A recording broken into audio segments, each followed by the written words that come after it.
en algún rincón del viejo imperio austrohúngaro, entre túneles olvidados y melodías que nadie más recuerda, se esconde un misterio que no se resuelve con lógica, sino con silencio. ¿Desde dónde estás escuchando esta historia? ¿Qué hora es allá donde estás ahora? Déjamelo saber en los comentarios. Porque cuando el violín suena en Baker Street al caer la noche, no siempre responde a un crimen. A veces, responde a un corazón que aún no ha dejado de buscar. Abróchate el abrigo. El misterio ya está entre nosotros. No recuerdo un noviembre tan persistente, tan inmóvil como aquel. La niebla descendía sobre Londres con una obstinación casi orgánica, como si fuera el aliento mismo de una ciudad que se negaba a revelar su rostro. Desde nuestra ventana en Baker Street apenas se adivinaban las siluetas de los coches que pasaban lentamente, envueltos en un silencio espectral. Las farolas parecían islas solitarias en un mar de ceniza, y el tiempo, por momentos, dejaba de avanzar. Holmes no hablaba. Permanecía junto al fuego, las piernas cruzadas, el índice derecho tamborileando rítmicamente sobre el brazo del sillón. Yo hojeaba sin atención un volumen sobre enfermedades tropicales que él había dejado abierto días atrás, aunque mis ojos no seguían las líneas. La atmósfera era espesa, no solo en el exterior, sino también dentro de nuestro salón. Era como si algo invisible estuviera en espera, detenido entre respiraciones. Aquel tipo de quietud no era desconocido para mí. La había sentido en otros casos, justo antes de que llamaran a nuestra puerta con alguna historia envuelta en desesperación. Pero aquella tarde no hubo pasos en las escaleras, ni voces en el vestíbulo. Solo el crujir de la madera al calentarse bajo el fuego y el murmullo distante de una ciudad que respiraba, lenta y sin esperanza. Holmes llevaba más de una hora sin hablar, pero su mutismo no era simple concentración. Había en su rostro una tensión que no lograba ocultar, una especie de presentimiento silencioso que flotaba a su alrededor. Lo he visto en ese estado antes, como si escuchara una música que nosotros no oímos, o leyera señales escritas en una lengua que solo él comprende. Encendió la pipa, pero no dio más de 3 caladas antes de dejarla a un lado, como si el sabor le resultara irrelevante.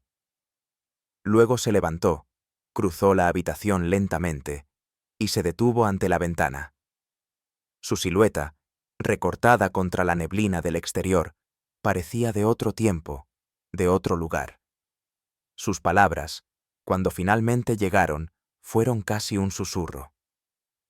Watson, ¿nunca has sentido que algo está por suceder, aunque no haya indicio alguno? Respondí con cautela, pero sin convicción. Lo cierto es que su estado me inquietaba. No era propio de Holmes anticipar sin datos, moverse sin estímulo racional.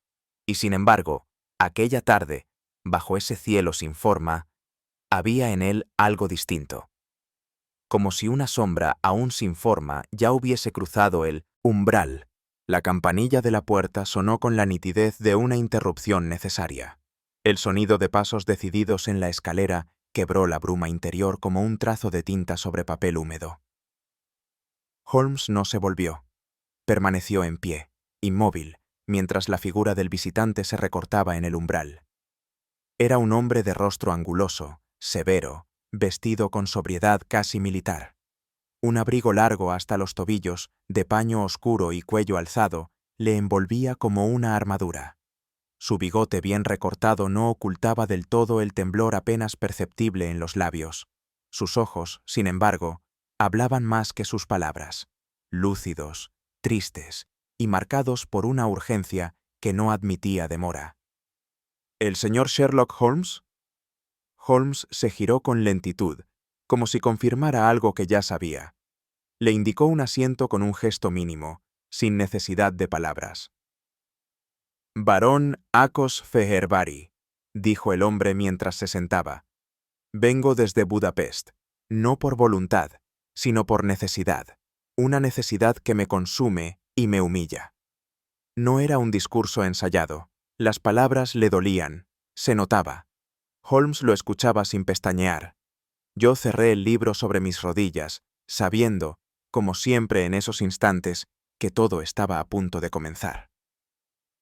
El varón habló con acento firme, pero cargado de un peso difícil de disimular. Su voz tenía el tono de quien se ha resignado a la humillación de no entender lo ocurrido, de no poder proteger lo que debía haber protegido. Mi sobrina, Ilona, comenzó. 19 años. Pianista, educada en Viena, aclamada en Pest. Desapareció hace 11 días, después de su recital en el Conservatorio Franz Liszt. No hubo quiebre dramático en su tono. Al contrario, cada palabra era contenida, destilada desde una fuente de angustia contenida.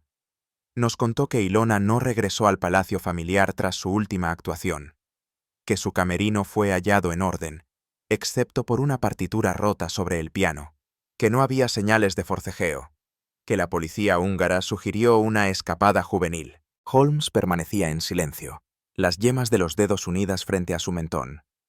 Yo, en cambio, no pude evitar sentir una punzada inmediata.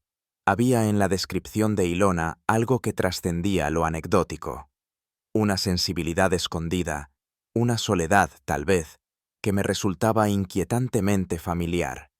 El varón nos miró con intensidad.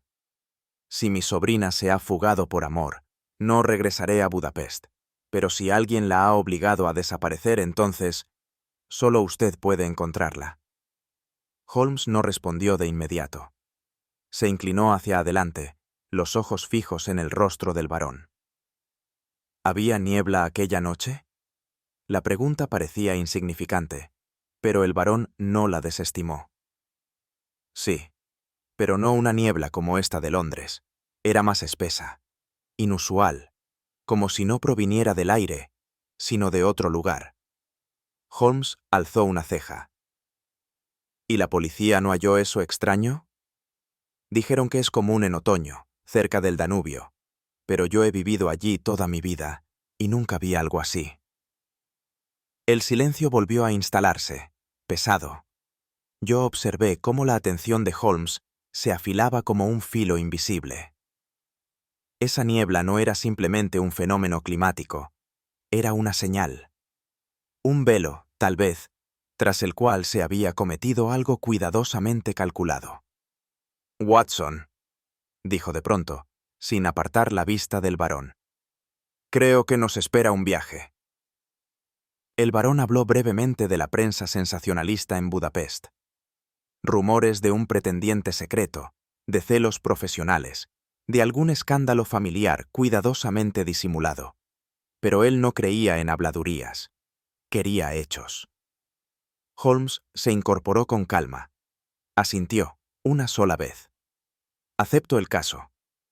Y con esa frase, la niebla dejó de ser simple atmósfera. Partimos al amanecer del día siguiente. El tren avanzaba con una lentitud casi litúrgica, y el cielo plomizo parecía prolongar la noche más allá de sus derechos. Holmes dormitaba a intervalos breves. Yo no podía cerrar los ojos. Había algo en la historia de Ilona, algo entre líneas, algo no dicho, que me incomodaba. No era solo el misterio. Era la imagen de una joven desaparecida tras una sonata inacabada. Una nota que no se llegó a tocar. Un eco perdido en una ciudad cubierta de niebla. Y en ese silencio, en ese espacio entre lo que sabíamos y lo que ignorábamos, comenzó verdaderamente el caso. Habíamos llegado a Budapest en la última hora gris de una tarde sin forma. El tren avanzaba con un susurro fatigado y, al descender, sentí de inmediato la quietud del aire. No era la calma habitual de una ciudad europea al anochecer, sino una suerte de expectativa contenida. El Danubio, apenas visible desde el andén, parecía fluir bajo una capa de niebla inmóvil, como si también él dudara de su curso. Holmes caminaba con paso constante, sin mirar a los lados, el sombrero echado hacia adelante y las manos tras la espalda. Yo, en cambio, no podía evitar observar. Había algo solemne en aquellas calles empedradas, en la arquitectura austrohúngara que nos rodeaba, con sus ángulos rigurosos y sus fachadas cubiertas de humedad antigua. Me sorprendió el silencio. No era el bullicio de Londres lo que echaba en falta, sino la música misma del mundo. Un carruaje nos esperaba sin que lo hubiésemos solicitado. Dentro, un sirviente nos saludó en un inglés correcto, informándonos que el barón Fairbury aguardaba nuestra llegada en el palacio familiar. El traqueteo del coche fue breve. Atravesamos un puente de hierro forjado y al cruzar hacia Buda, tuve la incómoda impresión de que nos alejábamos no solo de una ciudad, sino de nuestro propio siglo. El palacio no era majestuoso, pero sí digno. De proporciones simétricas y rodeado por jardines apagados por el invierno, su fachada de piedra ocre reflejaba la luz mortecina de los faroles como si respirara con lentitud. Nos recibió un mayordomo sin edad y de mirada neutra, cuyo acento sonaba más germánico que magiar. El interior estaba impecablemente cuidado, aunque todo en él parecía detenerse a medio gesto. Las alfombras eran gruesas, los relojes de péndulo, silenciosos. Los cuadros, retratos de antepasados en tonos apagados, evitaban la mirada directa. La casa no era fría, y sin embargo, algo en su atmósfera me hizo sentir como si no debiera hablar en voz alta. Holmes se detuvo un instante al pie de la escalera principal, como si pudiera leer en el aire el eco de los últimos pasos de Ilona. Luego subió sin una palabra, siguiendo al mayordomo hasta la biblioteca donde nos aguardaba el barón. Yo no podía evitar sentir que aquella casa, lejos de ser un simple lugar de residencia, estaba impregnada de aquello que no se dice. Las medias verdades, los silencios tácticos, las emociones relegadas a habitaciones cerradas con llave. Nos fue presentado primero Tivadar, el protegido musical de la familia. Alto, delgado, con una elegancia que parecía aprendida más que innata. Su saludo fue correcto, pero apenas disimulado por una rigidez nerviosa que lo traicionaba. Ilona y yo compartimos estudios en Viena, dijo, cruzando los brazos con cierta ostentación. Su técnica era brillante, por supuesto, aunque algo fría, si se me permite la franqueza. Holmes no respondió de inmediato, y yo observé la ligera contracción en su mandíbula. Tivadar tenía esa cualidad tan peligrosa en los jóvenes talentosos. El resentimiento oculto tras una cortesía forzada. Hablaba de Ilona como quien describe a un rival vencido en un torneo que aún no se ha disputado del todo. Ante nuestras preguntas, dijo no haber notado nada extraño la noche del recital. Aseguró que Ilona estaba en su mundo, como siempre. Que su última pieza, una sonata propia, la había interpretado con una pasión inusitada. Que no la volvió a ver después de que cerrara la tapa del piano. La precisión con la que recordaba ciertos detalles, los gestos de ella, el orden de las partituras, incluso la ubicación exacta de una silla, contrastaba con su vaga indiferencia emocional. Holmes lo despidió con cortesía, pero cuando Tivadar se marchó, bajó los ojos un instante y murmuró: «Demasiada memoria para quien no lamenta la ausencia». Madame Esther nos recibió en un salón lateral, donde cuidaba de la abuela de Ilona, una anciana ya ciega y en completo silencio. La institutriz era una mujer alta, de ademanes suaves y rostro imperturbable. Su español era escaso, su inglés contenido, y respondía con frases breves, incluso cuando Holmes cambiaba hábilmente de idioma. No dijo mucho. Afirmó que Ilona parecía cansada la semana anterior, que se mostraba ausente, que pasaba mucho tiempo sola. Insinuó, con una voz casi maternal, que los artistas sufren en silencio, como las lunas menguantes. Cuando se le preguntó por su paradero durante la desaparición, dijo haber estado en sus habitaciones, leyendo. Holmes no presionó más. Pero mientras nos marchábamos, la miré de reojo y noté cómo bajaba la mirada en cuanto su nombre fue pronunciado por el barón, en un comentario casual. Había en ella una forma de silencio que no era timidez ni respeto. Era una defensa. Una construcción antigua. Como si llevara tanto tiempo ocultando algo que ya no supiera distinguir entre discreción y complicidad. Fue en los invernaderos, al fondo del jardín, donde conocimos a Ferenc. Un hombre de espalda encorvada, manos inmensas y rostro curtido, mudo desde nacimiento según nos informaron. Se comunicaba con una libreta de dibujos, algunos muy precisos, casi técnicos. Cuando Holmes le pidió si había notado algo fuera de lo común, el jardinero hojeó su cuaderno hasta mostrar un boceto que me hizo estremecer. Era una figura femenina caminando entre la niebla, su silueta esbelta y erguida, seguida por otra sombra más alargada, más borrosa, desproporcionada.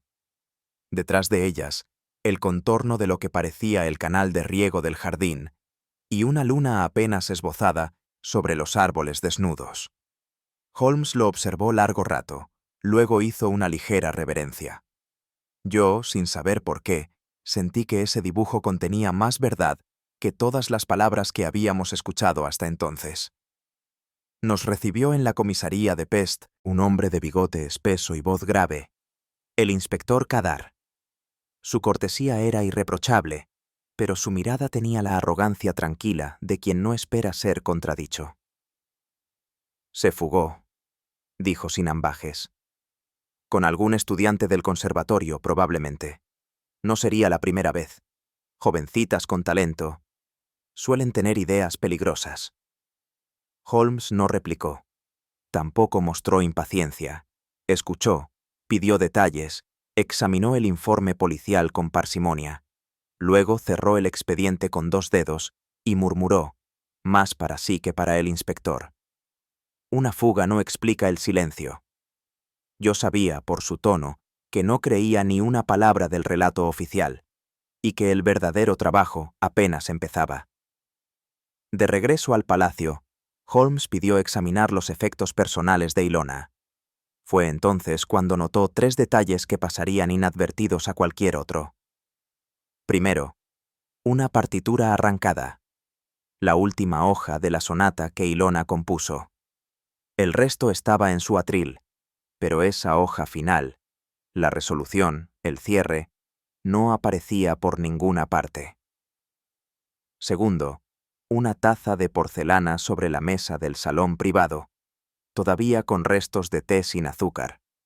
Ilona, según el barón, jamás tomaba té sin añadir 2 cucharadas.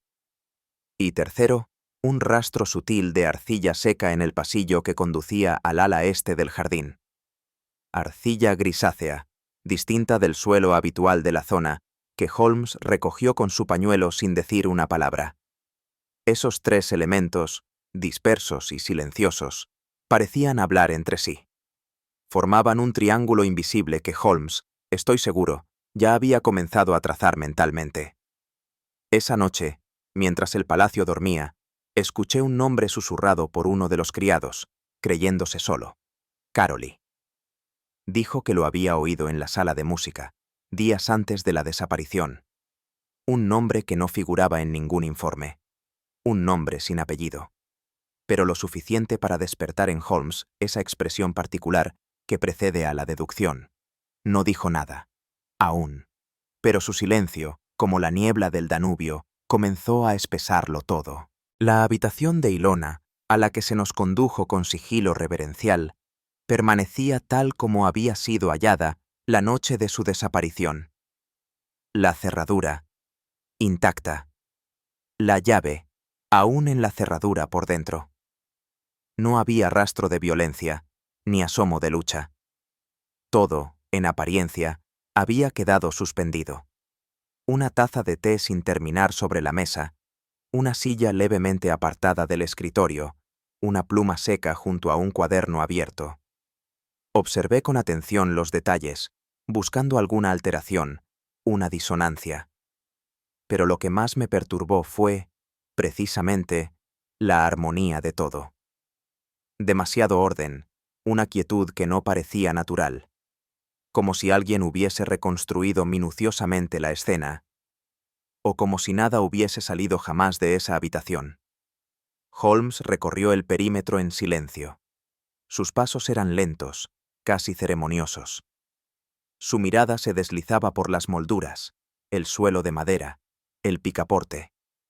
Finalmente, se detuvo junto a la ventana y pronunció la frase que abriría el siguiente capítulo de nuestra pesquisa. Una habitación cerrada, Watson, pero algo salió de aquí. Y no lo hizo por la puerta. La ventana, orientada hacia el ala oriental del jardín, se presentaba como la única posible vía de salida. No había señales de fractura en el cristal ni en el marco. Las bisagras no estaban forzadas. Sin embargo, Holmes pidió que la abrieran. El mayordomo obedeció con cierta dificultad. El marco crujió levemente, como si no se hubiera movido en días. Una vez abierta, Holmes se inclinó, examinando el alféizar con un cuidado casi clínico. Yo me asomé con él. Debajo, un parterre cubierto de hojas secas se extendía hasta la entrada del invernadero. No había marcas visibles, ni ramas rotas, ni huellas distinguibles. Solo una pequeña ranura, casi imperceptible, en la base del marco. Una grieta de menos de 2 pulgadas de alto, por la cual, quizás, podía deslizarse una cuerda delgada, o algo más. Holmes extrajo una lupa y la sostuvo frente a la grieta. Luego, sin pronunciar palabra, sacó de su abrigo un pequeño pañuelo blanco que pasó suavemente por el borde. Cuando lo retiró, mostraba una leve mancha gris. El aire, Watson, también puede mentir, dijo, casi para sí mismo. El piano, un elegante Bechstein de media cola, ocupaba un lugar central en la estancia. Su tapa permanecía cerrada, y en la superficie reposaban aún varias partituras, alineadas con precisión. Pero lo que atrajo la atención de Holmes no fue la música, sino el polvo. Se arrodilló frente al banco y pasó un dedo lentamente sobre la banqueta de terciopelo. Luego lo alzó a contraluz.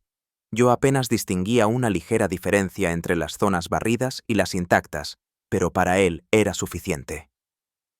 2 personas se sentaron aquí, y no al mismo tiempo. ¿Está seguro? Observe la profundidad de estas huellas, me indicó. Una más marcada, probablemente masculina. La otra, más reciente y ligera.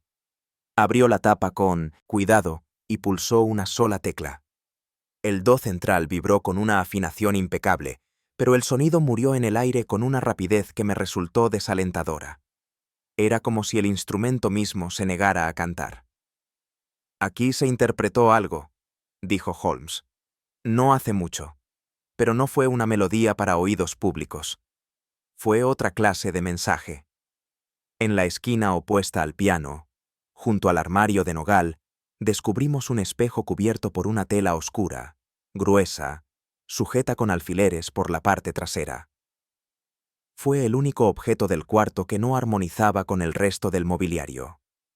Parecía allí por necesidad, no por estética. Holmes no lo descubrió de inmediato. Lo rodeó primero con cautela, como si esperara algo más que su reflejo.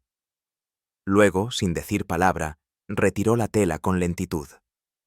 El cristal devolvió la imagen distorsionada por el tiempo y por pequeñas grietas en sus bordes.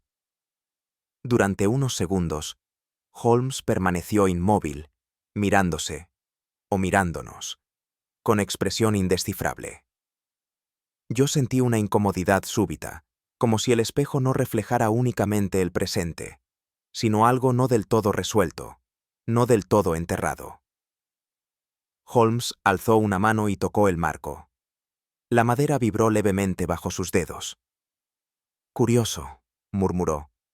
A veces los espejos son instalados para ver hacia adentro, pero Watson, fue colocado para mirar hacia afuera. Al salir de la habitación, pedí hablar nuevamente con Madame Esther.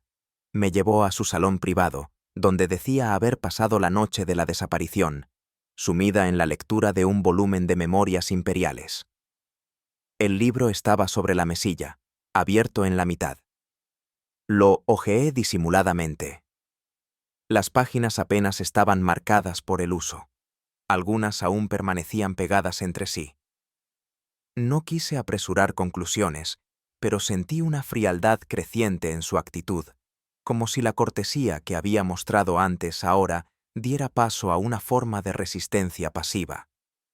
¿Notó usted algo extraño en la conducta de Ilona días antes de su desaparición? Las jóvenes con talento suelen ser volubles, Dr. Watson. Viven demasiado en su mundo interior. No era una respuesta, sino un desvío. Le pregunté si alguien la había visitado esa noche. Negó con la cabeza, pero no sin una leve demora. Regresé junto a Holmes con una inquietud que no podía nombrar del todo. No había prueba contra la institutriz, pero había en su versión de los hechos el tipo de hueco que solo percibe quien ha pasado suficiente tiempo escuchando mentiras amables. Ferenc, el jardinero mudo, parecía vivir al margen del drama familiar. Se movía con paso firme, sucio de tierra, pero con una serenidad inquebrantable. Nos condujo al cobertizo donde guardaba sus herramientas. Holmes le hizo unas preguntas por escrito, y el hombre respondió con un gesto afirmativo. Luego, sin dudar, buscó en su cuaderno de dibujo. Nos mostró una página en la que, con trazos de carboncillo, había representado una escena que me heló la sangre. Era Ilona, o al menos una figura femenina de cabello suelto, caminando entre lo que claramente era el jardín trasero, envuelta en una niebla espesa. Detrás de ella, una sombra alargada, deformada, la seguía sin rostro, como fundida con el vapor. Holmes observó el dibujo durante largo rato. Luego escribió: ¿Cuándo vio esto? Ferenc anotó una fecha. Coincidía con la noche de la desaparición. Aquella imagen, sin palabra alguna, nos dijo más que todas las entrevistas previas. Porque el jardinero, sin quererlo, había capturado no un momento, sino una intención. Esa noche, en nuestra habitación del ala norte, Holmes permaneció largo rato despierto.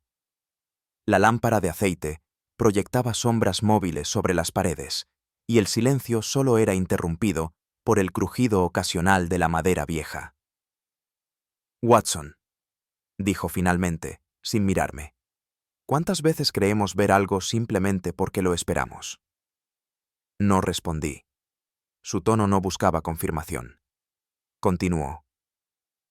Los espejos no son culpables. Reflejan lo que se les da. Pero, ¿y si uno aprende a usarlos para ver más allá del campo visual? ¿Y si alguien los instala para mirar sin ser visto? Había llegado a una idea que aún no formulaba por completo, pero su mente ya la desarrollaba en silencio. En esta casa no hay gritos, Watson, añadió. Solo reflejos. Y a veces, lo que parece un crimen, no es más que el eco de una obsesión cuidadosamente escondida. Sus palabras quedaron flotando en la penumbra.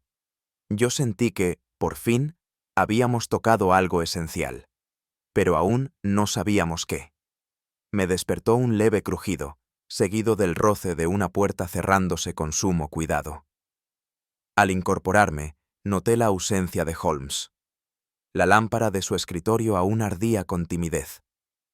En la silla reposaban únicamente su bufanda de lana y su lupa. No era la primera vez que se adelantaba a actuar en la oscuridad, pero algo en su silencio aquella madrugada me causó una inquietud particular. Regresó pasadas las 6, empapado hasta los huesos, con el rostro encendido por un brillo febril. Su abrigo chorreaba un líquido espeso, de olor agrio, que no logré identificar de inmediato. Holmes no dijo palabra. Se limitó a quitarse los guantes con lentitud y dejar sobre la mesa un pequeño frasco de vidrio con una sustancia translúcida en su interior. No es niebla, Watson, murmuró finalmente. No al menos como la entendemos. Entonces se dirigió al cuarto de baño, dejando un rastro húmedo tras de sí y una nube de preguntas que no tardarían en encontrar forma. Horas más tarde, mientras los sirvientes aún dormían, descendimos al invernadero.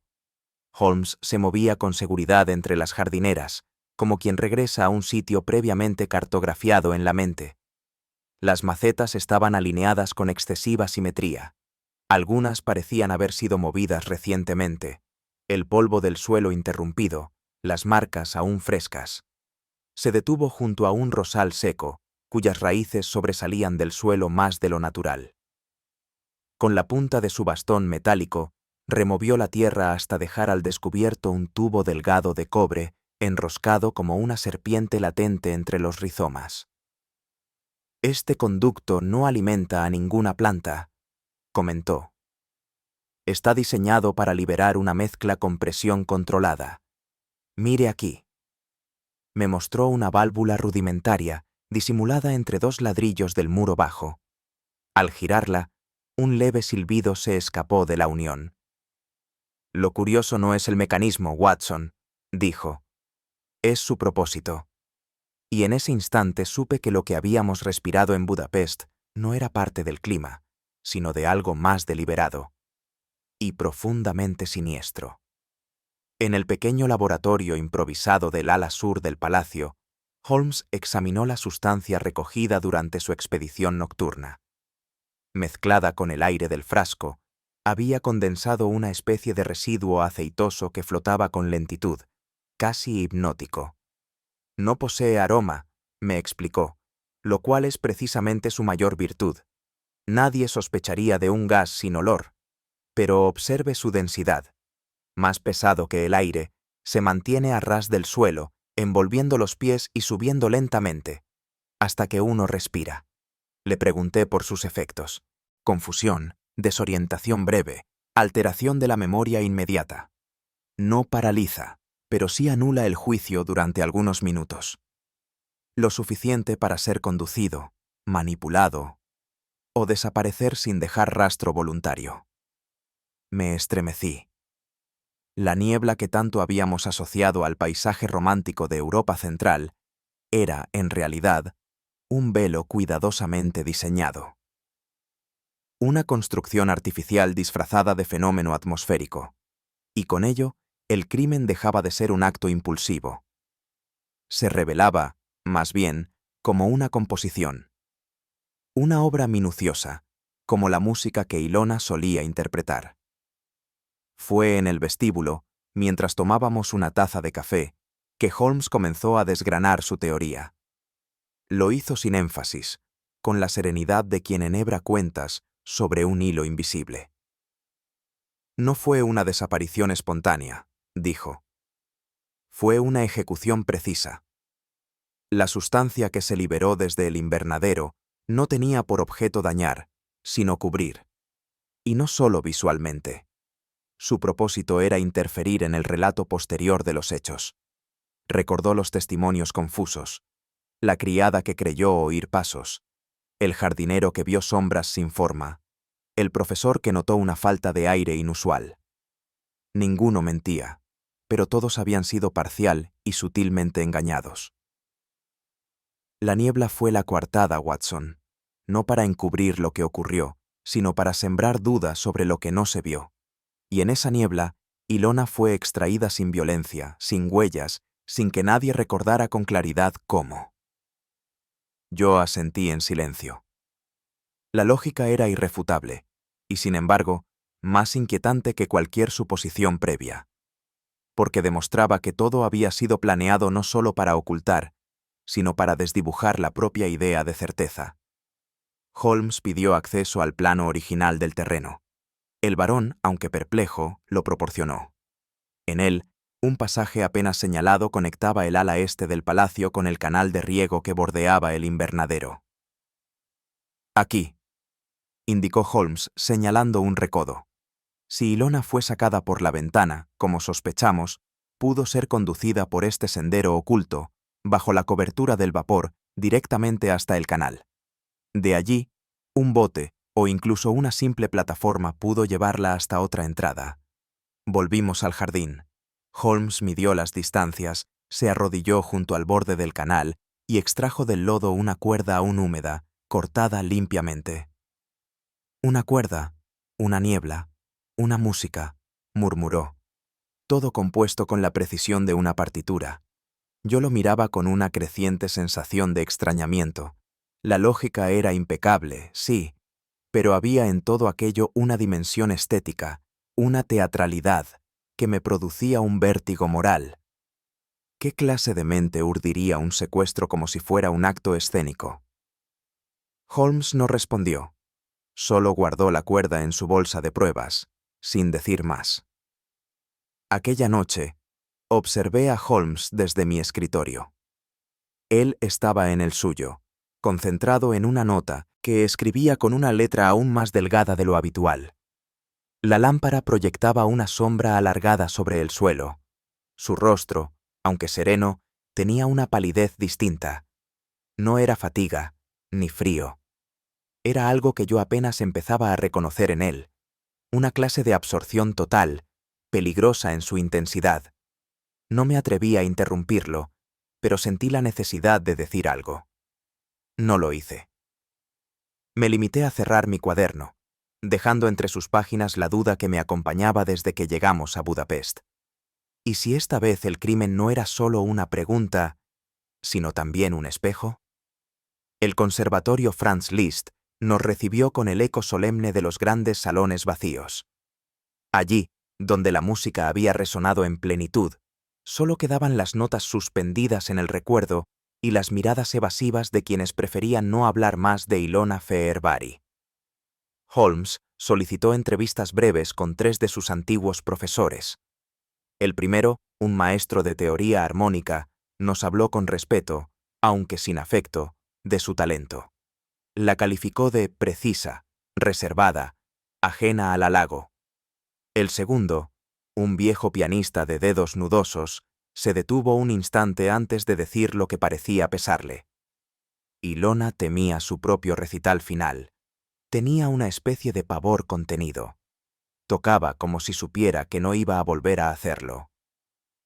Fue el tercero, un profesor de composición, quien mencionó un detalle que a Holmes le resultó de inmediato significativo. Ilona había insistido en incluir una obra propia para cerrar el programa, una sonata breve, y la había titulado, de forma deliberada, La habitación sin puerta. Holmes no comentó nada, pero vi en su rostro la mirada que precede al hallazgo, no de una prueba, sino de una intención. En la biblioteca del conservatorio se nos permitió consultar el programa original del recital. Entre las piezas de Chopin, Liszt y Rachmaninoff figuraba, en letra más pequeña, sonata original en fa menor. Ilona Fehervari, a su lado, manuscrito con lápiz. La habitación sin puerta. Holmes leyó el título en voz baja, como si se tratara de una clave cifrada. Luego pidió acceso a la partitura. Nos condujeron a una sala de archivo donde, entre cientos de documentos, apareció el cuaderno encuadernado a mano, con el nombre de Ilona grabado en el lomo. La obra era breve, 3 movimientos, pero lo que nos detuvo no fue la música, sino la ausencia. El último compás estaba tachado con violencia. No había nota final. No había resolución, como si la sonata misma hubiese sido interrumpida en mitad de un grito que no quería convertirse en eco. Holmes cerró el cuaderno con lentitud. La música, Watson, es el arte de administrar el silencio. Cuando alguien decide romperlo, hay que preguntar, ¿por qué? De regreso al palacio, Holmes solicitó hablar a solas con Madame Esther. Se trataba de una petición poco habitual, pues hasta entonces la institutriz se había limitado a respuestas breves y miradas esquivas. Pero algo en su actitud anterior, quizá la forma en que evitaba mencionar ciertos nombres, o cómo tensaba la mandíbula al oír los apellidos del linaje Fehervari, había despertado en Holmes una sospecha. La entrevista se prolongó más de lo previsto. Cuando reaparecieron, Esther caminaba con lentitud, los ojos bajos, y Holmes sostenía en la mano una pequeña hoja doblada. No me la mostró. Pero más tarde, mientras caminábamos por el pasillo central, me habló sin rodeos. Ilona recibía cartas, Watson. Cartas anónimas, siempre firmadas con la inicial M. ¿Un pretendiente? Eso dijo Esther. Un noble, al parecer. Nunca se identificó. Solo asistía a los conciertos. Nunca pidió audiencia, nunca habló. Pero Ilona temía verlo en el público. El silencio de la institutriz, comprendí entonces, no era negligencia. Era protección, una protección imperfecta. Y quizás, ya demasiado tardía. Tivadar, convocado nuevamente por Holmes, se mostró inquieto, pero esta vez no pudo sostener su indiferencia fingida. Había en su tono una mezcla de rencor y alivio, como si su verdad lo liberara y lo condenara a partes iguales. Sí, oí una voz, confesó. No era la de Ilona. Era más grave, más contenida, como si intentara convencerla de algo. ¿A qué hora? Justo antes de que se apagara la luz del pasillo, respondió tras una breve vacilación. Pero no escuché pasos. Nadie entró. Nadie salió. Holmes guardó silencio por un instante.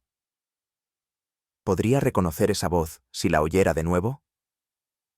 Tivadar bajó la mirada. No contestó. Yo, mientras tanto, no podía evitar pensar en la habitación cerrada, en la ventana sin huellas, en la partitura sin final. Y ahora, en una voz que había existido sin cuerpo, sin rostro, flotando en la oscuridad como una presencia nacida de la obsesión. Holmes pidió los planos antiguos del palacio. Tardaron casi una hora en llegar, cubiertos de polvo y anotaciones a mano. Los extendió sobre la mesa del comedor, y sus ojos se fijaron casi de inmediato en un tramo irregular del ala oeste. Aquí, dijo, señalando una línea interrumpida entre la cripta familiar y el invernadero. No aparece en los planos modernos, pero mire cómo las proporciones coinciden con los límites actuales. Yo observé el croquis, aún incrédulo. ¿Está sugiriendo que hay un pasadizo? Estoy afirmando que hubo uno, corrigió con calma. Y si no ha sido tapiado por completo, es posible que alguien lo haya reabierto. Alguien con acceso, paciencia y un propósito muy claro. Solicitó una linterna, un juego de llaves y la compañía del jardinero Ferenc. No dijo más. Pero yo ya intuía que lo que buscábamos no estaba en la superficie. Estaba bajo nuestros pies, oculto, como los secretos que se transmiten en silencio, como las notas que se escriben no para ser interpretadas, sino para ser temidas. Aquella noche, mientras Holmes inspeccionaba los planos en su cuarto, me detuve a releer la partitura de Ilona. No soy músico, lo he dicho muchas veces, pero hay un tipo de comprensión que trasciende la técnica. Una percepción que no se basa en las notas, sino en las pausas, en las disonancias emocionales, en los vacíos que la música deja a propósito. Había en esa sonata algo profundamente íntimo. No un mensaje cifrado, sino una lucha interior entre el deseo de expresar y el temor a ser comprendida. La tachadura del último compás no era un descuido, era un acto de resistencia, como si Ilona, al final, hubiera decidido que su historia no debía tener conclusión. Y pensé en ella, en su habitación, en el piano que aún conservaba su huella, en la voz sin rostro, en la niebla que no era niebla. Todo formaba parte de una misma sinfonía incompleta. Una melodía escrita por alguien que sabía que el verdadero encierro no está en los muros, ni en las puertas selladas, sino en aquello que nadie escucha, aunque esté justo ante nuestros oídos. Nunca olvidaré el sonido de nuestros pasos sobre las escaleras de piedra húmeda que conducían al subsuelo del palacio. Era como si el tiempo mismo retrocediera con nosotros, peldaño a peldaño, hacia un estrato olvidado de la historia. Holmes caminaba delante, su lámpara temblando en la penumbra, iluminando muros erosionados por siglos de humedad y silencio. Los túneles, según había deducido de los planos antiguos, eran parte de unas catacumbas turcas, vestigio de una ocupación ya lejana, pero no del todo extinguida en la memoria del lugar. El aire allí era denso, cargado de moho y algo más. Una quietud mineral, una espera sin nombre. El eco de nuestros movimientos no devolvía las pisadas con nitidez, sino deformadas, como si otras presencias caminaran un paso por detrás. A mi alrededor, sentía que los cimientos del palacio no solo sostenían un edificio, sino también una voluntad, una intención latente. Y comprendí que todo lo que habíamos buscado arriba, las habitaciones, las partituras, los rostros, no era más que la superficie. La verdadera partitura, la más disonante, comenzaba bajo tierra. Nos detuvimos ante una puerta de hierro oxidado que cedió con un chirrido lento, como si se resistiera a romper su largo pacto con el silencio. La sala a la que accedimos era más alta de lo esperado, abovedada, con restos de antiguos pilares en los extremos. Aún conservaba vestigios de su función pasada, probablemente una cripta o una cámara de vigilancia subterránea. Pero lo que hallamos en su interior desmentía cualquier uso práctico. En el centro, cubierto por una sábana gris, había un piano vertical. Estaba cubierto de polvo, pero sus teclas asomaban apenas, como dientes de un animal dormido. No había partituras, pero sí una silla colocada con precisión frente al instrumento. A su lado, un pañuelo de seda, bordado con las iniciales I.F. Holmes se agachó, retiró con cuidado un mechón de cabello que reposaba sobre el taburete y lo guardó en su cuaderno sin decir palabra. Yo no podía apartar la vista del piano. Aquel instrumento, encerrado en un salón sin luz, no estaba allí para el arte. Estaba allí para alguien, para algo. Fue Holmes quien notó las marcas primero. A lo largo del suelo de piedra, entre capas de polvo asentado, se extendía una línea interrumpida y doble, no una huella de paso, sino de rodamiento. Alguien, o algo, había sido transportado sobre ruedas. Un sillón, tal vez. Una silla con apoyo. «Recientes», dijo Holmes, tras rozar la marca con el dedo. «Demasiado limpias para haber sido hechas antes de nuestra llegada». Seguimos el rastro en dirección opuesta al piano, y pronto llegamos a lo que parecía un simple muro de ladrillo mal alineado. Pero una ligera corriente de aire se filtraba por uno de los laterales, y al golpear la superficie con los nudillos, el sonido no fue macizo, sino hueco. Holmes extrajo su navaja e hizo palanca en un punto exacto. Un fragmento del muro se desprendió como una compuerta disimulada, revelando una puerta más antigua detrás, de madera ennegrecida por la humedad, asegurada con un pestillo interno. Desde el otro lado, un silencio distinto, más denso, más contenido, se hizo presente. Y entonces, desde dentro, alguien giró el cerrojo. La puerta se abrió con lentitud. Lo que apareció ante nosotros fue, en un principio, solo una silueta curvada, temblorosa, sostenida sobre un bastón de ébano tallado. Luego, a la luz de la lámpara, emergió el rostro, enjuto, demacrado, de piel macilenta como la cera. Y sin embargo, los ojos, hundidos, febriles, poseían una vitalidad desconcertante. «Señores», dijo con una voz suave pero perfectamente articulada, «supongo que han venido a juzgarme». Holmes no respondió. Yo me adelanté un paso, tratando de ordenar en mi mente lo que veía. Era un anciano, sí, pero su porte no era el de un loco.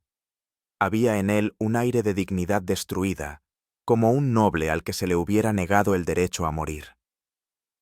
«Conde Marquis», dije, sin saber de dónde me venía el nombre. Él asintió levemente. El mundo creyó que había muerto. No los culpo. A veces la muerte es más cómoda que la verdad. Y en sus palabras, lejos de la amenaza o la confesión, sentí algo más aterrador. Una lógica interna. Una convicción sostenida en el tiempo. Nos hizo pasar con un ademán lento. El interior del cuarto era más cálido de lo que cabía esperar en aquel entorno. Había alfombras, una lámpara de aceite bien mantenida y una silla tapizada frente a un gramófono antiguo. En la pared, colgados con clavos oxidados, varios cilindros fonográficos etiquetados con esmero. La música, dijo el conde, acomodándose con dificultad, es lo único que no se corrompe. Los rostros envejecen, las cartas se borran, los recuerdos se diluyen. Pero el sonido permanece. Holmes no lo interrumpió. Ilona tenía un alma que se deslizaba por sus dedos. Continuó. Yo no quería poseerla, solo preservarla. Registrar cada nota, cada inflexión. Como un científico recoge mariposas antes de que el viento se las lleve. Entonces nos mostró una serie de grabaciones, cada una etiquetada con fechas. Algunas anteriores al recital, otras posteriores. El conde hablaba de ellas como de reliquias sagradas, no con pasión, sino con una devoción meticulosa. Un archivista de lo imposible, y comprendí, con un escalofrío, que para él no había cometido crimen alguno. Solo había documentado lo efímero. Me sentí sobrecogido, no por la atrocidad, no había violencia visible, ni ira en sus gestos, sino por la magnitud de la soledad que había crecido en aquel hombre como una raíz que lo hubiese vaciado por dentro. No era un criminal, era un ser humano desbordado por su incapacidad de dejar ir. Holmes permanecía inmutable, observando cada detalle del entorno. Yo, en cambio, solo podía mirar al conde como médico, como ser humano. La fiebre en su mirada no era física, era la fiebre de alguien que ha sustituido toda emoción por una idea fija y que ha moldeado su mundo entero en torno a ella. ¿Dónde está ella?, pregunté. El conde sonrió con tristeza. A salvo, dijo. En un lugar donde la música no necesita testigos. Me habría gustado odiarlo, me habría resultado más fácil, pero solo sentí una profunda compasión por aquel hombre atrapado en su propia sinfonía, escrita para un oyente que nunca volvería. Holmes revisó los cilindros alineados sobre la repisa. Los títulos, escritos con caligrafía minuciosa, oscilaban entre lo inquietante y lo poético. Ilona. Dolor contenido. Ilona. Sombra y vibrato. Ilona. Última toma. Había más de 20. Cada uno fechado, numerado, clasificado. Aquí está todo, murmuró Holmes. No solo el registro de su música, sino el itinerario de su encierro. En un estante más bajo, encontró una caja cerrada con una cinta. No reproducir. Grabación sin consentimiento. La abrió con cuidado. Dentro, un cilindro distinto. Sin etiqueta. El conde lo miró por última vez. Luego volvió la vista hacia la pared. Fue la última noche. Ella tocó algo que yo no reconocí. No era parte de su repertorio, pero al terminar, no volvió a hablar. Yo sentí cómo se me cerraba la garganta. Holmes cerró la caja con delicadeza y la guardó bajo el brazo. La música no miente, conde, dijo, pero a veces revela más de lo que uno puede soportar. Y salimos de allí, no con la sensación de haber resuelto un crimen, sino con la certidumbre de haber escuchado, aunque fuera en silencio, el lamento de un alma que quiso perdurar más allá de lo permitido. El salón principal del palacio, antaño dedicado a recepciones formales, había adquirido en nuestra estancia un carácter casi confesional. Allí, bajo el dosel de un silencio que nadie osaba quebrar, Holmes reunió a todos los implicados en el caso. El barón Fairbury, Madame Esther, Tivadar, el inspector Cadar, Ferenc el jardinero, y algunos miembros del servicio cuya presencia, aunque periférica, no era irrelevante. Holmes no alzó la voz. No era su estilo. Su autoridad no provenía del tono, sino de la claridad con que cada frase revelaba una parte de la estructura oculta del crimen, como si retirara uno a uno los velos de una pintura cuidadosamente enmascarada. Todos escuchaban con atención, algunos tensos, otros fingiendo indiferencia, pero todos, sin excepción, Sentían que lo que estaba a punto de decirse alteraría para siempre el relato que se habían contado a sí mismos. Yo, en mi rincón habitual junto a la chimenea, sentía que el desenlace se aproximaba. Pero, como tantas veces con Holmes, intuía que no se trataría de una conclusión, sino de un umbral. La niebla, comenzó Holmes, con la mirada fija en el inspector Kadar. No era atmosférica, era una mezcla química liberada deliberadamente desde los invernaderos. Hubo un murmullo contenido. Kadar enarcó las cejas, pero no intervino. Un compuesto inodoro, más denso que el aire, diseñado para nublar la percepción durante unos minutos. Tiempo suficiente para confundir sentidos, perturbar el juicio y facilitar una desaparición sin oposición. El barón frunció el ceño. Madame Esther cerró los ojos como quien reconoce tarde un detalle que debió haber notado. La niebla fue la primera cuerda rota, continuó Holmes. No cubría una escena de violencia, sino una coreografía sin testigos conscientes. Era una niebla de propósito, no de paisaje. Sentí, al oírlo, que algo esencial se desmoronaba, porque aquel fenómeno que habíamos considerado natural resultaba ser el primer movimiento de una partitura cuidadosamente orquestada.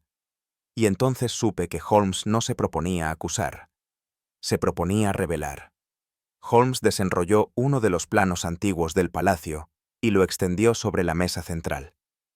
Indicó con el dedo una línea quebrada entre el ala este, el jardín trasero y la antigua cripta familiar. Ilona no salió por la puerta, dijo. Fue conducida por la ventana de su habitación, con ayuda de una cuerda previamente preparada, hasta el canal de riego que bordea los invernaderos. Ferenc asintió con los ojos, como quien comienza a comprender su propio papel en una obra que no escribió. Desde allí, siguiendo un recorrido subterráneo parcialmente restaurado, fue llevada a una sala sellada bajo la casa. Allí, como ya han visto algunos de ustedes, fue retenida. No con cadenas ni grilletes, sino con algo más eficaz: el aislamiento. Holmes señaló entonces el jardín. La niebla, el canal, el subterráneo. Fueron los compases intermedios. Lo que importa es quién compuso la melodía. Yo miré a los presentes. Ninguno se atrevía a pronunciar su nombre, pero todos sabían ya de quién se hablaba. Holmes se volvió hacia Ferenc. Le habló con gentileza, escribiendo cada palabra en una hoja que luego le entregó con calma. El jardinero la leyó con lentitud, y luego sacó de su bolsillo su cuaderno de dibujos. Lo abrió por una página ya conocida, la figura de Ilona entre la niebla, seguida por una sombra. Ferenc no mintió, dijo Holmes, mientras el hombre asentía con ojos tristes. No sabía que participaba en un secuestro. Le dijeron que Ilona estaba en peligro, que su música la exponía, que debía ser resguardada. Madame Esther, visiblemente emocionada, murmuró algo que no alcancé a oír. Tivadar bajó la mirada. El jardinero creyó que protegía un alma delicada, que trasladarla era salvarla del escándalo. Lo engañaron con la misma niebla que confundió a los demás. Pero su intención nunca fue dañina. Holmes se acercó y posó una mano sobre su hombro. Un gesto infrecuente, cargado de humanidad. Yo comprendí entonces que para él la verdad no era solo revelación, era también reparación. Luego, con un gesto leve, Holmes pidió que trajeran el espejo que habíamos hallado en la habitación de Ilona. 2 criados lo colocaron en el centro del salón. El marco de madera, al ser retirado, dejó al descubierto un reverso alterado, un panel móvil, apenas perceptible. No era un espejo ordinario, dijo Holmes. Era un ojo. Explicó cómo, desde una cámara oculta en la pared contigua, era posible observar la habitación de Ilona sin ser visto. El mecanismo no era sofisticado, pero sí eficaz. Permitía vigilar cada gesto, cada nota, cada instante. El conde Marquis, prosiguió, no solo escuchaba sus interpretaciones, las estudiaba, las archivaba, las poseía. El espejo era su ventana constante al escenario privado de Ilona. Hubo un escalofrío general. La idea de ser observado sin saberlo, de ser convertido en objeto sin consentimiento, resonaba con una violencia más poderosa que cualquier crimen físico. Holmes no señaló culpables. Dejó que la imagen del espejo hablara por sí misma. Porque a veces, el horror más profundo es el que uno ve reflejado demasiado tarde. El barón, incapaz de seguir conteniendo su angustia, preguntó en voz baja: ¿Está viva? Holmes asintió. Sí. Fue localizada hace 2 días en un convento cercano a Shakespeare, bajo otro nombre, en estado de agotamiento, pero sin daño físico. Su memoria es parcial. No recuerda todos los días transcurridos en el subsuelo. Pero reconoce su música. La ha empezado a escribir de nuevo. El silencio que siguió fue distinto. No era el del temor, ni el de la incertidumbre. Era un silencio de alivio, de incredulidad esperanzada. ¿Por qué no ha regresado?, insistió el barón. Porque aún no puede. Porque necesita recuperar no solo su libertad exterior, sino su propia voz. Y eso, barón, lleva tiempo. Madame Esther se cubrió el rostro. Tivadar salió discretamente del salón. Ferenc, en cambio, sonrió levemente, como quien ha recibido el perdón sin pedirlo. Y yo, al observar a Holmes, comprendí que su verdadero talento no era desentrañar lo oculto. Era restituir lo quebrado sin ruido, con la precisión de un cirujano que sabe cuándo detener el corte. El conde Marquis no fue traído al salón. Permanece, según se nos informó, bajo vigilancia médica, en la misma sala subterránea que él había convertido en su capilla de sonidos. Holmes no pidió su detención. Tampoco redactó informe formal. Sabía que no hacía falta. No fue un secuestrador, me dijo aquella tarde, mientras paseábamos junto al Danubio. Fue un adorador, uno de esos espíritus que confunden el arte con la posesión, que aman no al ser humano, sino a lo que produce. ¿Y eso no lo convierte en monstruo? En uno trágico, sin duda, pero no peligroso para el mundo, solo para sí mismo. El caso estaba resuelto, y sin embargo, nada parecía cerrado, porque había una cuerda rota en esa sonata, un compás tachado, una nota que Ilona se había negado a tocar. Holmes lo sabía, y por eso, esa noche, al regresar al salón del palacio, tomó su violín y reprodujo de oído la melodía que ella había dejado incompleta. Y al llegar al último compás, improvisó una nota. No por técnica, sino por respeto. No para concluir, sino para continuar. Los álamos, altos y quietos, parecían custodiar con devoción el pequeño convento donde Ilona había encontrado refugio. El aire estaba impregnado de un silencio tan espeso que apenas me atrevía a respirar. Me anuncié con torpeza y fui conducido a una celda austera, donde la joven, envuelta en un chal oscuro, permanecía sentada frente a una mesa sencilla. No habló, pero tampoco parecía ausente. Sus ojos, aunque fatigados, seguían la trayectoria de sus manos que, con delicadeza casi litúrgica, trazaban notas sobre un cuaderno. La melodía no era audible, y sin embargo, yo la sentí. Era como si su alma, herida pero no rota, intentara restaurar algo que las palabras jamás habrían logrado salvar. Le hablé poco. Mencioné a Holmes, al barón, incluso al conde. Ella no reaccionó. Solo cuando le dije que el piano había sido retirado de los túneles, sus dedos se detuvieron un instante, y luego reanudaron su labor, más pausadamente. No había dolor visible en ella, ni rabia. Solo una especie de recogimiento sereno, como si hubiera decidido habitar un lugar más profundo que la memoria, más íntimo que el lenguaje. Y su música, lo comprendí entonces, Era su única forma de volver. El tren avanzaba con lentitud a través del paisaje invernal, que parecía dormido bajo una bruma translúcida. Holmes ocupaba el asiento frente al mío, con los ojos cerrados y las manos unidas, como si no durmiera ni velara, sino que habitara un estado intermedio. No pronunció palabra desde que dejamos el convento. Había visto a Holmes en muchos silencios, de concentración, de espera, de juicio. Pero aquel era distinto. No tenía filo, ni contención. Era un silencio melódico, casi meditativo, como si dentro de él resonara algo que no deseaba, o no podía, interrumpir. Yo tampoco hablé. En mi interior, las imágenes del convento, de Ilona, del subsuelo y del espejo se entrelazaban sin forma definitiva. Lo sucedido no cabía del todo en las categorías del crimen o de la justicia. Había intervenido algo más antiguo y más esquivo, el deseo de retener lo efímero. Holmes abrió los ojos un instante, me miró sin expresión y luego los cerró de nuevo. Su mente, lo supe con certeza, aún seguía escuchando. Aquella noche, ya de vuelta en Baker Street, el hogar nos recibió con su familiar mezcla de tabaco, papel y ecos del pasado. Había algo de sagrado en ese desorden tan íntimo.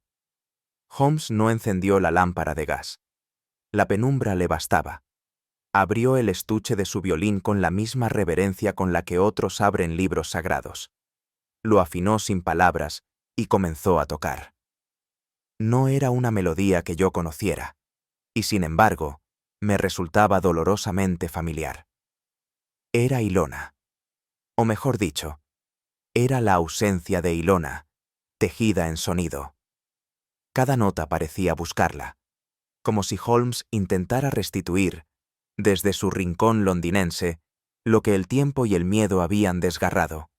Y entonces ocurrió algo extraño. Hubo una pausa, una nota no ejecutada, una frase suspendida. Lo reconocí. Era el compás que Ilona había tachado de su manuscrito. Holmes no se detuvo. En lugar de respetar el silencio de ella, improvisó una variante. No una corrección, sino una continuación. Una frase apenas más alta, más clara, que ascendía suavemente. Y luego moría en un eco cálido. Comprendí que no lo hacía por orgullo musical, lo hacía para completar algo que no debía quedarse inconcluso, por ella, y quizás, también, por él. Desde aquella velada en Baker Street, no he podido escuchar música sin evocar la celda entre álamos, el espejo oculto, el subsuelo lleno de polvo, y el violín que habló por los dos. Lo que presenciamos no fue un crimen común, ni una intriga al uso. Fue más bien una disonancia humana entre el amor, la memoria y la posesión. Holmes nunca redactó un informe oficial. Tampoco respondió a las cartas del barón ni a las súplicas del inspector húngaro. El caso, para él, había terminado. Pero en mí dejó una semilla de duda que aún germina. ¿Qué es lo que realmente escuchamos cuando oímos música? ¿Notas ordenadas? ¿O la vibración de una pérdida que aún no sabemos nombrar? Holmes, con toda su lógica, no podía negar que había algo en la melodía de Ilona que escapaba a sus métodos. Por eso, quizás, no quiso teorizar sobre ello. Solo tocarla. Yo, más limitado que él en ciencia, pero quizás más permeable al misterio, comprendí que hay cosas que no piden explicación. Solo presencia. Silencio. Y, cuando el alma lo permite, un violín al anochecer. He narrado muchos casos, algunos espeluznantes, otros asombrosos. He visto a Holmes desenredar los nudos más complejos con precisión quirúrgica. Pero ninguno me ha dejado una huella tan intangible y duradera como lo sucedido con Ilona Murphy. No hubo culpables claros, ni castigo, ni redención explícita. Solo un eco que sigue resonando en mí cuando paso por el parque y oigo a un joven practicar escalas al piano. Cuando veo una ventana entreabierta, o un cuaderno con un pentagrama incompleto. El misterio no siempre es un cadáver o una coartada. A veces, es una ausencia que no termina de irse. Holmes jamás volvió a hablar de ella. Pero cada tanto, al regresar del club, le oía tocar esa melodía nuevamente. A veces completa, a veces solo fragmentos. Como si probara distintos finales a una historia que nunca se cerró del todo. Y así comprendí algo que no puede escribirse en ningún informe. Algunas notas no se escuchan, se comprenden. Y quizás ese sea el enigma más profundo de todos. A veces, los misterios más hondos no yacen en el crimen, sino en aquello que el alma calla. He visto a Holmes desentrañar verdades ocultas bajo capas de humo, engaño y obsesión, pero ni siquiera su mente prodigiosa puede penetrar los repliegues del corazón humano. La música de Ilona no pedía justicia, pedía ser comprendida. Y en aquella última nota, restaurada en la penumbra de Baker Street, hubo algo que ni la lógica ni la palabra pudieron traducir del todo. Solo queda el eco, suspendido en ese espacio sagrado donde la razón se inclina ante el misterio. ¿Y si no fue un crimen lo que desvelamos, sino un amor que eligió la sombra antes que el olvido? Déjamelo saber en los comentarios. Si esta historia te tocó el alma como a las cuerdas del viejo violín de Holmes, te invito a darle like, compartirla con quien sepa escuchar el silencio y suscribirte para más relatos donde la verdad y la emoción se entrelazan como una melodía imposible.